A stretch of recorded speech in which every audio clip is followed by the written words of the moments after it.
La centrale syndicale a constitué un nouveau cartelette avec la Ligue des droits de l'homme, l'Ordre des avocats et le Forum tunisien des droits économiques et sociaux. Ces organisations ont lancé une initiative pour sauver le pays face à la détérioration des conditions économiques et aux divisions politiques depuis le coup de force du président Kais Saïed. Nous avons lancé cette initiative pour sauver le pays. Des commissions politiques, sociales, économiques, culturelles et même environnementales ont été mises en place pour superviser le dialogue entre les différentes parties concernées. L'UGTT a lancé cette initiative alors que la campagne électorale du second tour des élections législatives prend fin vendredi à minuit.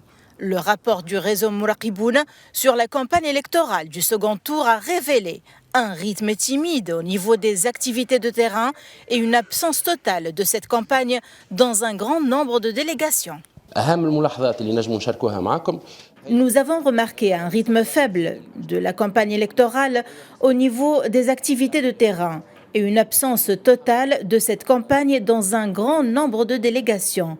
À noter que plus de 70% des campagnes consistent à distribuer des dépliants et établir des contacts directs avec les électeurs dans les lieux publics et les marchés. La plupart des programmes revêtent une dimension régionale.